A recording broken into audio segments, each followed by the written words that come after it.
এই নামাচার্য হরিদাস তিনি কিন্তু কে ছিলেন? দাপর যুগে, সত্য ত্রেতা দাপরে তিনি কে ছিলেন মা? তিনি ছিলেন ব্রহ্মা। আর দাপর যুগে ভগবান কৃষ্ণচন্দ্র যখন তার নবলক্ষ ধেনু এবং সখাগণে নিয়ে খেলা খেলছিল, খেলা খেলতে খেলতে হঠাৎ করে ব্রহ্মার মনে এলো যে শুনেছি ওই রাখাল বালকগণের মধ্যে যে গোপাল সে নাকি ভগবান, সে নাকি ভগবান, ওই ছোট্ট বালক সে নাকি ভগবান। কিন্তু আমি কি করে বিশ্বাস করব? আমি সৃষ্টিকর্তা ব্রহ্মা, আমি তা মানি না। তাই তিনি ভুল করলেন, জীবনের সব থেকে চরম ভুল হয়ে গেল সেদিন মা। ভগবানকে পরীক্ষা করে কি কোনোদিন জেতা যায়? যায় না। আর সেদিন ব্রহ্মা এসেছে ভগবানকে পরীক্ষা করবে, যে আজ আমি হলাম সৃষ্টিকর্তা ব্রহ্মা, আমাকে সৃষ্টিকর্তার ভার দিয়েছে আমার পিতা। আজ আমার থেকে পিতার ওপরে তো কেউ নাই, একমাত্র পিতাই পারে আমার আগে তিনি সৃষ্টি করতে, তিনি ধ্বংস করতে। তাহলে সে যদি পুনরায় আমি সকল কিছু হরণ করে নেব, তার ওই নবলক্ষ ধেনু, তার বা রাখাল বালকগণ, দ্বাদশ রাখাল সব চুরি করে নেব, যদি সে পুনরায় সৃষ্টি করতে পারে তবে মানব যে ওই ছোট্ট গোপাল তিনি হলেন ভগবান, আমার পিতা। তাই কি করলেন? বিলম্ব না করে ভগবানের নবলক্ষ ধেনু এবং দ্বাদশ রাখাল বালকগণ সকল কিছুকে হরণ করে নিলেন, চুরি করে নিলেন। ভগবানই শুধু মৃদু হাসলো আর ব্রহ্মাকে বলল, ব্রহ্মা আজ তুমি নিজের পিতাকে পরীক্ষা করতে এসেছ, বাবা তাহলে তোমার এত বড় অহংকার, আজ এই অহংকারকে আমি চূর্ণ করবই করব। কারণ ব্রহ্মা এ জগতে আমি সব কিছু সয়ে নি, সব কিছু সয়ে নি, শুনতে পারি না দুটি বস্তু। একটি হলো কারোর মনের অহংকার, আর একটি হলো কোন ভক্তের চোখের জল। আর তুমি অহংকার করে ভুল করেছো, দেখো তোমার কি শাস্তি হয়। তাই যতবার হরণ করে ব্রহ্মা আর সৃষ্টি করে ভগবান, পুনরায় দ্বাদশ রাখাল এবং নবলক্ষ ধেনু পুনরায় সৃষ্টি হয়। সঙ্গে সঙ্গে ব্রহ্মা আবার হরণ করে, ভগবান পুনরায় সৃষ্টি করে, আবার হরণ করে, পুনরায় সৃষ্টি হয়। এমন করতে করতে ব্রহ্মাই যেন ক্লান্ত হয়ে গেছে। তিনি তাকিয়ে দেখছে আর একটি কোনাও ফাঁকা নেই যে সেখানে আবার সে হরণ করে চুরি করে রাখবে। তখন তার ভুলটা ভাঙলো। সঙ্গে সঙ্গে ব্রহ্মা ছুটে এসে সেই ছোট্ট গোপালের চরণ ধরে বললেন, পিতা, পিতা আমার ভুল হয়ে গেছে, পিতা আমায় ক্ষমা করে দিন।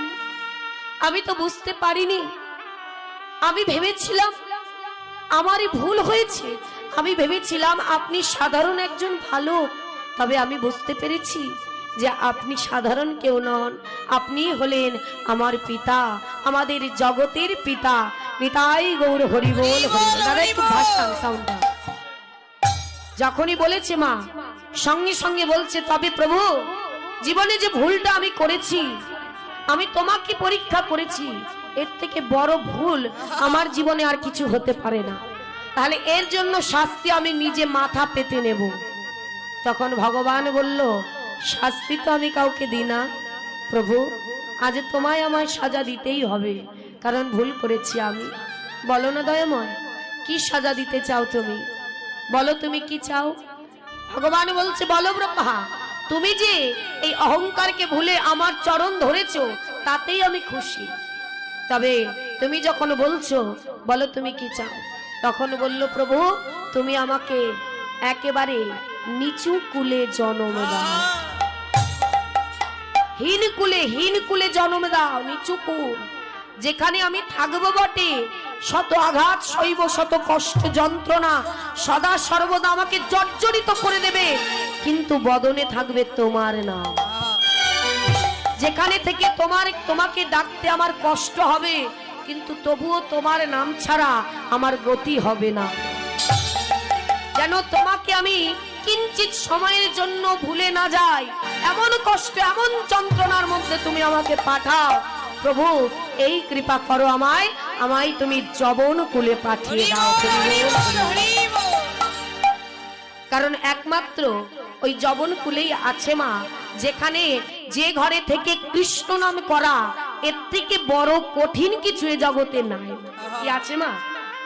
নাই, এর থেকে বড় কঠিন কিছু নাই। যেহেতু আমরা বুক ফুলিয়ে বলি আমরা হিন্দু, আমরা সনাতনী, তাহলে আমাদের শাস্ত্রের বিধানও মানতে হবে। চৈতন্য ভাগবত চৈতন্য চরিতামৃতে স্পষ্ট ভাবে লেখা আছে যে এই হরিদাস জন্ম নিয়েছিল যবনের ঘরে। যবন মানে কি মা? মুসলমান। মুসলমানের ঘরে এসেছিলেন ওই ব্রহ্মা। ব্রহ্মা এসেছিলেন আর শত আঘাতকে তিনি নিজে চেয়ে নিয়েছিলেন, কারণ সে জানে যে আঘাতের মধ্যেই ভগবানকে পাওয়া যায়। সন্তান যখন কষ্টে থাকবে, দুঃখে থাকবে, আঘাত পাবে, তখন তো পিতা এমনি ছুটে আসবে, তাই না মা? তাই তিনি শত আঘাত, কষ্ট, যন্ত্রণা চেয়ে নিয়েছিলেন। তাই যবনের ঘরে এসেছিলেন সেই হরিদাস। আর ওই যবন কুলে থেকে তিনি বদনে কৃষ্ণ নাম করতেন। শিশুকাল থেকে বদনে তার হরিনাম। সবাই বলে, হারিস একই তুই খোদা তাআলার নাম না করে তুই ওই হিন্দু দেবতার নাম কেন করিস? হ্যাঁ, খোদা তাআলার নাম কর, আল্লাহ নাম বন্ধ কর। তখন সে মনে তো হাসি আর বলে, কি করব বলো, আমার তো হরিনাম করো ভালো লাগে, কেন জানি না এই হরিনাম কেউ কেড়ে নিও না। হ্যাঁ, আমি তোমাদের কাছে আসবো না, কিন্তু আমার হরিনাম তোমরা কেউ কেড়ে নিও না। কেউ কারো কথা শুনতো না হরিদাস, কারো কথা। তখন তার নাম ছিল মাগো হারেশ, হরিদাস হয়েছে পরে। তখন তার নাম ছিল হারেশ। তার পিতার কাছে সকলে নালিশ করে দিল যে তোমার সন্তান, পিতার নাম হবিউল্লাহ, হবিউল্লাহ তোমার সন্তান এমন করে ওই হিন্দু দেবতার নাম করে, তুমি বারণ করে দাও। ও যদি আজ থেকে নাম না বন্ধ করে তাহলে কিন্তু ওকে এই গ্রাম থেকে ছাড়া করে দেব। তার পিতা বলল, বাবা তুই খোদা তাআলার নাম কর, কিন্তু ওই হিন্দু দেবতার নাম ছেড়ে দে বাবা, ছেড়ে দে। তখন বলল, পিতা তুমি আমার প্রাণ চাও, আমি তোমাকে আমার প্রাণ দিয়ে দেব। তুমি চাও আমার এই প্রাণটা আমি দিয়ে দিতে পারি, কিন্তু হরিনাম আমি বন্ধ করতে পারবো না। এই বলে আবার চলে যেতেন। ওমা পাঠশালায় গেলে যদি এদিক ওদিক কিছু হতো মা, অমনি সঙ্গে সঙ্গে কোথাও যদি যেত, কাউকে পেত, তাকে ধরে হরিনাম করত। যদি ব্রাহ্মণ কাউকে দেখতো পথ দিয়ে যাচ্ছে, অমনি তার চরণ ধরে লুটিয়ে পড়তো। তুলসী মেজি দেখলে প্রণাম করত, ঘুরে ঘুরে পরিক্রমা করত আর কৃষ্ণ নাম করত। যখন সবার কথা শুনলো না, সবার কথা যখন শোনা বন্ধ করে দিল, তখন দেখলো যে না, একে কিছুতে থামানো যাচ্ছে না। এইবার কাকে কোথায় নিয়ে গেল? একেবারে জমিদারের কাছে। তার কাছে নিয়ে গিয়ে বলল, দেখুন হুজুর, এই যে হবিউল্লাহর ছেলে কিছুতেই হরিনাম বন্ধ করে না, সদা সর্বদা বদনে তার ওই কৃষ্ণ নাম, আপনি কিছু বলুন। হুজুরের কাছে নিয়ে গেছে। হুজুর বলল, কি রে, তুই কি ওই হিন্দু দেবতাদের নাম করিস? বলল, হ্যাঁ হুজুর, আমি কৃষ্ণ নাম করি। কেন? কেন করব না? কারণ কৃষ্ণ আমার প্রাণ, কৃষ্ণ আমার ধ্যান, কৃষ্ণ আমার চিন্তা, কৃষ্ণ আমার মাথার মণি। কৃষ্ণ নাম করব না, বাজবো কি করে? বলি, আমি কৃষ্ণ নাম না করলে আমি বাঁচতে পারবো না, কৃষ্ণ নাম তো আমাকে করতেই হবে। এত বড় সাহস তুই আমার এখানে দাঁড়িয়ে বলছিস হিন্দু দেবতার নাম করবি? এই কে কোথায় আছিস? ওকে নিয়ে যা, 22 বাজারে গিয়ে ওকে বেত্রাঘাত করবি। আর তাতেও যদি কৃষ্ণ নাম না ছাড়ে, মারতে মারতে ওকে মেরে ফেলে দিবি, তবুও যেন ওর বদনে কৃষ্ণ নাম আমি আর না শুনতে পাই। তখন হারেশ বলে, ঠাকুর দয়াময়, তুমি শুনতে পাচ্ছ তো প্রভু? আমি খুশি, আমি অনেক খুশি। হরিনামের অলংকার পরব আমি, এর থেকে খুশি আর কি হতে পারে প্রভু? হুজুরের দিকে তাকিয়ে বলছে, হুজুর আপনি আমাকে মারতে চান? মেরে ফেলুন, মেরে ফেলুন আমায়, তবুও বলে দিলাম, খন্ড খন্ড যদি হয় দেহ মন প্রাণ, তথাপিও না ছাড়িব আমার বদনে এই সুদামাকা কৃষ্ণ। জানতে পারছি না। আমার দেহ যদি খণ্ড খণ্ড হয়ে যায় তবুও আমি বদন থেকে কৃষ্ণ নাম কেউ আমায় ছাড়াতে পারবে না। এই বলে যখন এই কথা বললো আরো রেগে গিয়ে পাইক পেয়াদা দিয়ে 22 বাজারে নিয়ে গেল। গাছের সঙ্গে বাঁধলো হারিসকে, সকলে দাঁড়িয়ে আছে। গাছের সঙ্গে বেঁধে তাকে বেত্রাঘাত করতে লাগলো আর বলতে লাগলো, হারিস এই হরিনাম ছাড়, হরিনাম ছাড়, হরিনাম ছাড়। যত বলে হরিনাম ছাড়, শত চাবুকের আঘাতে সর্ব অঙ্গ থেকে রুধি ঝরছে। দেখুন কেমন ভক্ত মা, আমরা এই জীবনে হতে পারবো না। সর্ব অঙ্গ থেকে রক্তের বন্যা বয়ে যাচ্ছে আর সবাই বলছে হারিস কৃষ্ণ নাম ছেড়ে দে। আরে ভক্ত বলে মারতে মারতে মেরে ফেলো আমায়, কৃষ্ণ নাম আমি ছাড়বো না। নিজেকে দেখে সর্ব অঙ্গের রুধি আর বলে বাবা বাবা বড় ভালো লাগছে, আজ কৃষ্ণ নামের অলংকার করেছি আমি, আমার কোনো কষ্ট হচ্ছে না।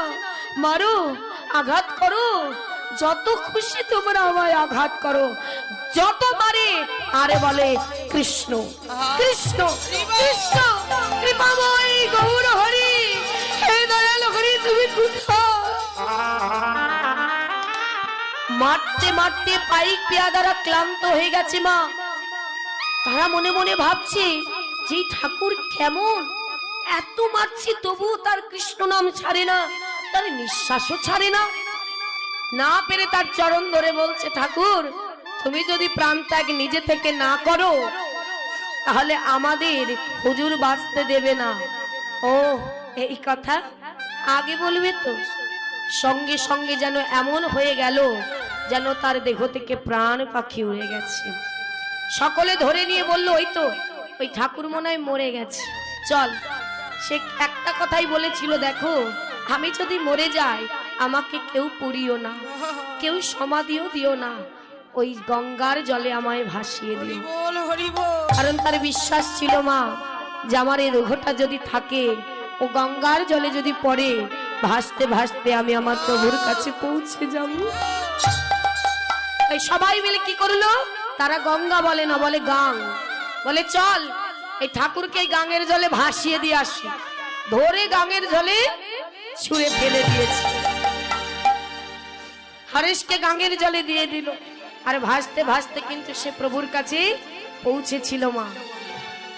আর এদিকে শ্রীবাসের আঙিনায় আমার মহাপ্রভু হরিনাম করছে, মহাপ্রভু হরিনাম করছে সকল ভক্তগণকে নিয়ে। কেমন ভাবে, আর ঠিক তার এক কোণে দাঁড়িয়ে আছে ওই হারেশ। কেমন ভাবে নাম করছে, আমরাও করব। সবাই একটু বাহু তুলে হরি বল হরি বল, সবাই গাইবেন আমার সঙ্গে।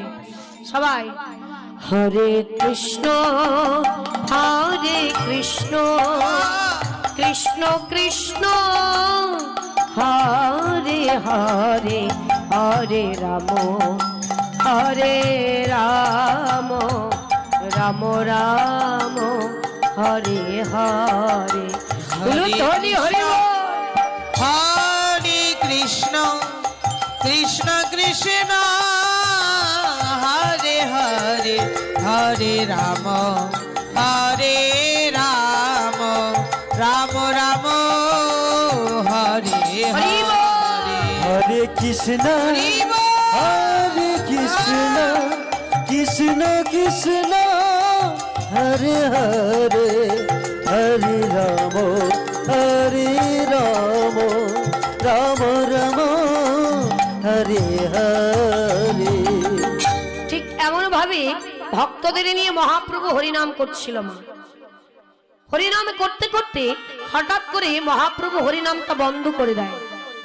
আর যেই হরিনামটা বন্ধ করে দিল, সঙ্গে সঙ্গে সবাই তো নাম করছে মা, আর মহাপ্রভু নামটা থামিয়ে দিল।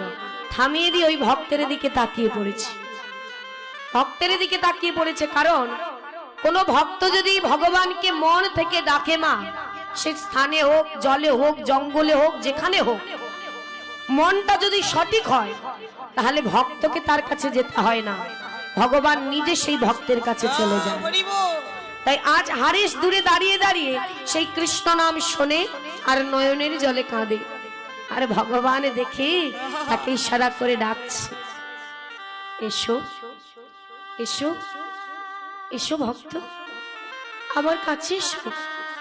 আর সে বলছে, না দয়াময়, আবার ডাকছে, এসো আমার কাছে এসো। আর ওই ভক্ত কি বলে, না প্রভু, তুমি আমাকে অমন করে ডেকো না দয়াময়, তুমি যদি আমাকে অমন করে ডাকো আমি নিজেকে ধরে রাখতে পারবো না।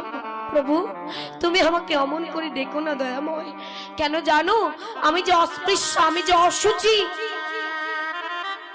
আমার কাছে কেউ আসে না, আমাকে কেউ ছোঁয় না।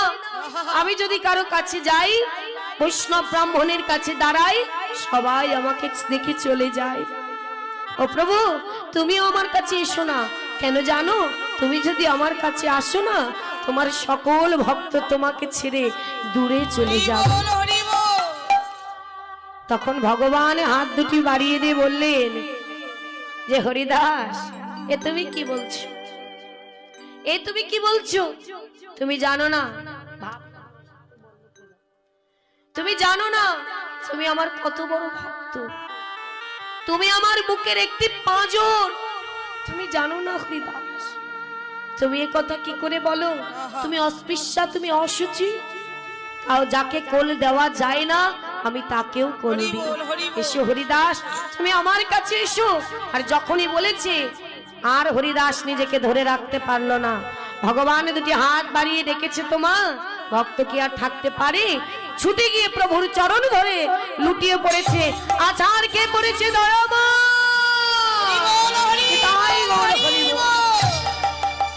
চরণ দুটি বুকের মধ্যে জড়িয়ে ধরেছে, দয়াময়, ও দয়াময়, তোমার চরণে আজ তুমি আমায় আশ্রয় দিলে প্রভু, আজ আমি বড় খুশি, আমি বড় আনন্দিত।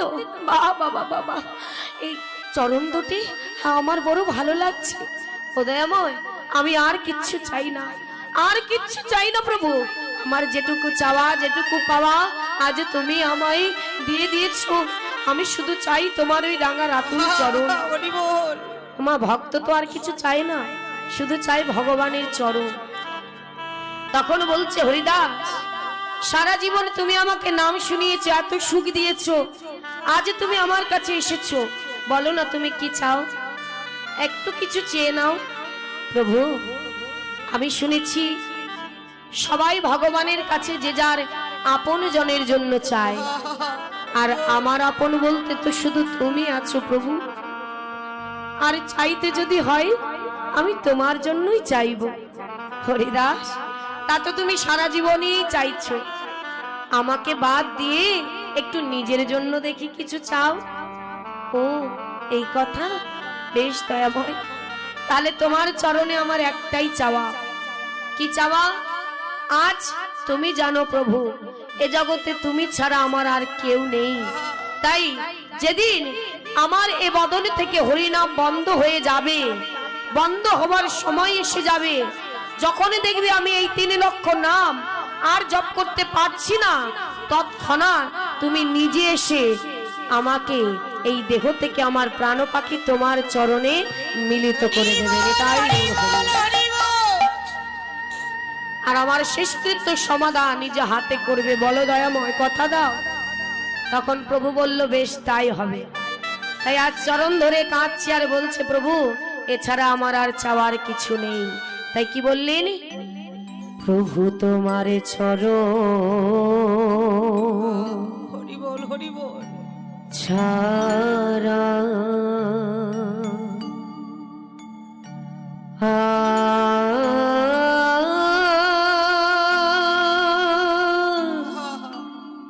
কিছু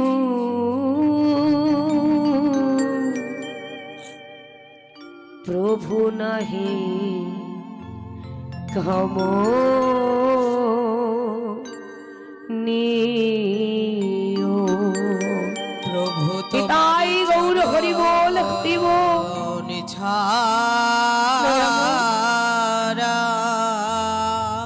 তোমার চরণ ছাড়া আর কিচ্ছু চাই না প্রভু।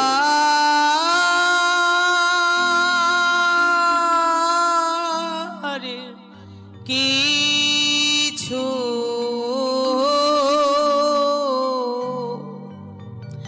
প্রভু নাহি কামনি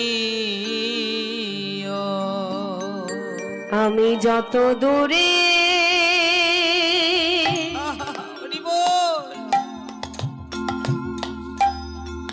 চলে যা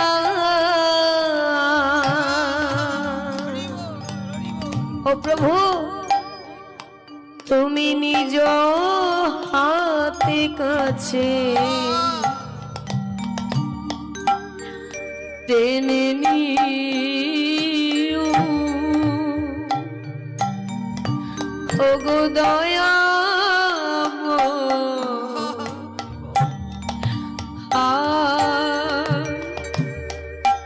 কিছু নাহি কামনি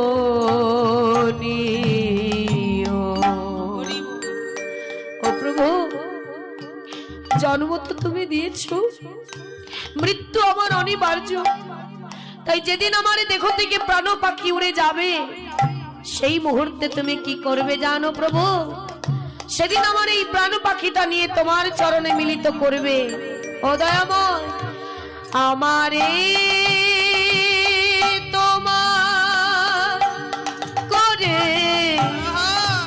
নিও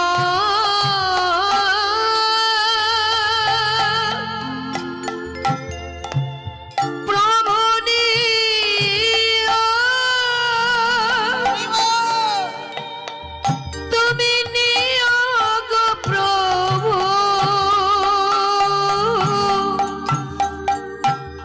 ও গো আমার বলিতে কিছু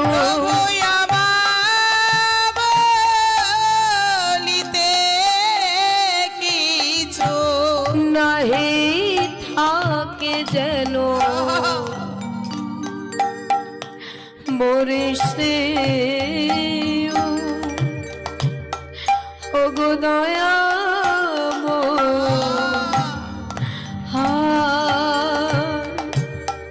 কিছু নাহি কামনি